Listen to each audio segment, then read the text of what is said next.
En novembre 2024, Hayat Tahrir al-Sham, une organisation considérée comme entité terroriste par le Canada, prend la tête d'une vaste offensive rebelle sur la capitale de la Syrie. L'objectif, renverser le dictateur Bachar al-Assad.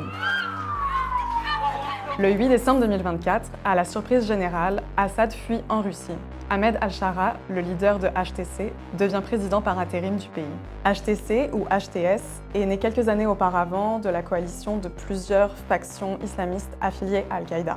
Hayat Tahrir al-Sham, qui a aussi commis des exactions graves, qui a aussi rameuté des combattants pour différents groupes armés terroristes du reste de la région.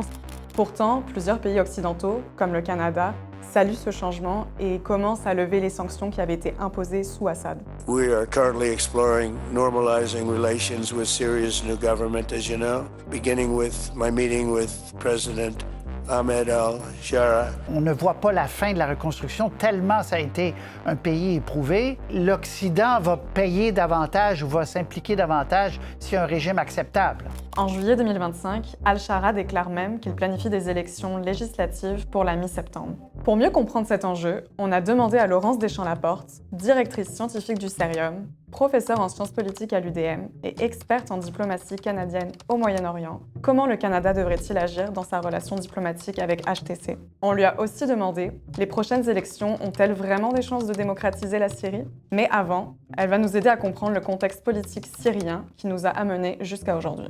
En 2011, une vague de révolution populaire se répand en Afrique du Nord et au Moyen-Orient.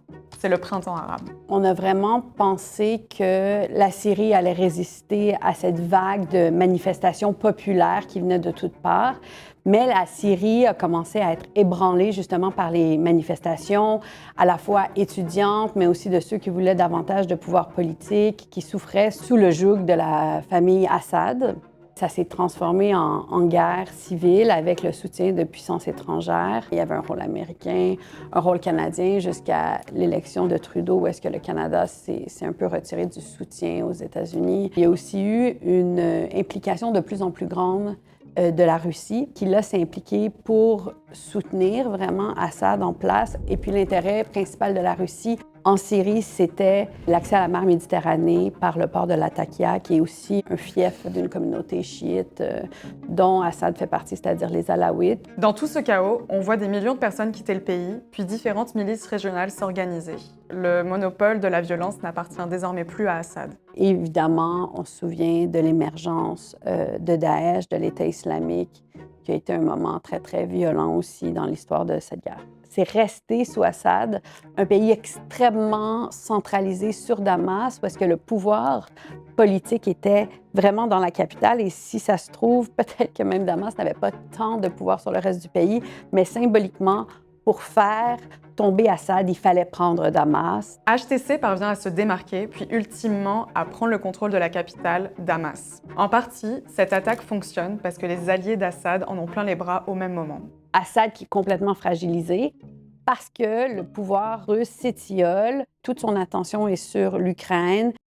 Witness the courageous struggle of the Syrian people as such great cost to themselves against the appalling violence of the Assad regime. À l'époque du printemps arabe, le Canada avait rompu progressivement ses liens diplomatiques avec la Syrie, allant jusqu'à fermer l'ambassade canadienne de Damas en 2012. Aujourd'hui, bien que le nouveau régime affiche des ambitions démocratiques à la communauté internationale, cette dernière le considère toujours comme un groupe terroriste. La question se pose donc, est-ce que le Canada devrait à nouveau s'engager diplomatiquement avec la Syrie? Maintenir des relations diplomatiques, c'est essentiel.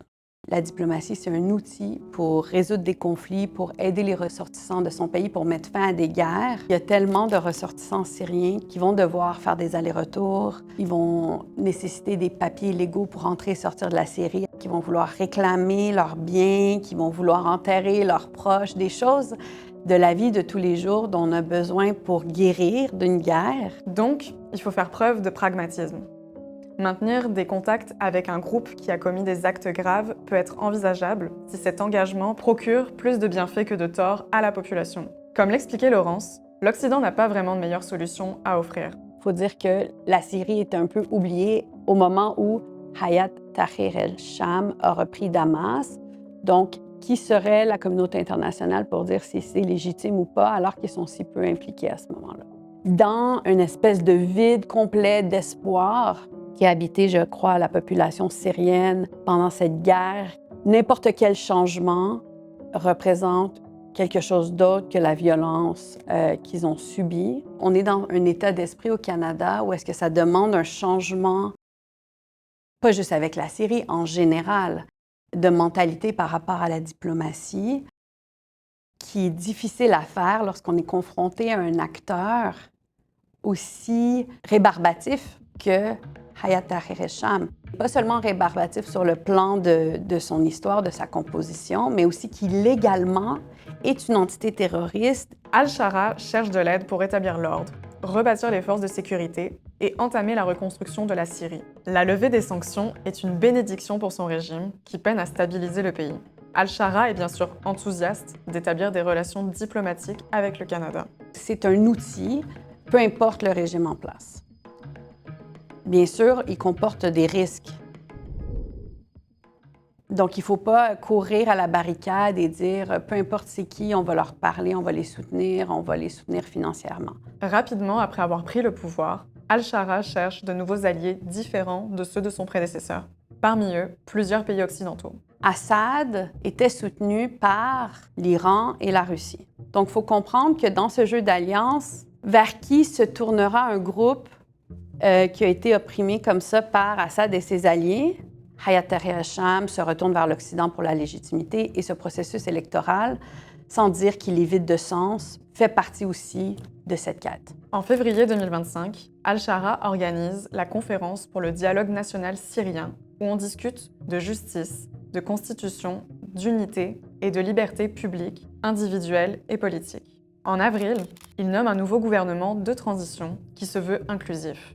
Puis, en juillet, Al-Shara annonce qu'un nouveau parlement sera formé, dont le tiers des membres sera choisi par lui et le 2/3 sera élu lors d'élections législatives en septembre. Il faut être raisonnable dans nos attentes par rapport à ce que ça va représenter en termes de représentativité démocratique de ce processus.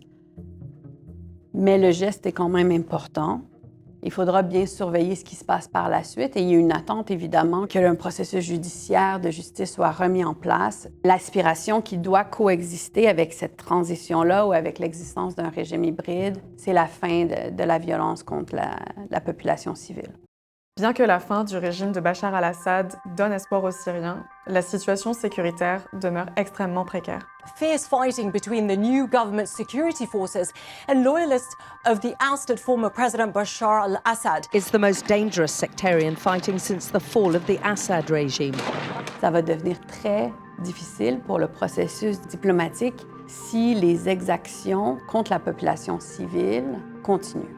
Le Canada va devoir marcher sur cette corde raide, d'engager diplomatiquement, de se garantir de ses outils, de se souvenir de ne peut-être pas anéantir les voies diplomatiques dans le futur, mais aussi ne pas nécessairement être utilisé dans une campagne de légitimation de différents groupes en Syrie.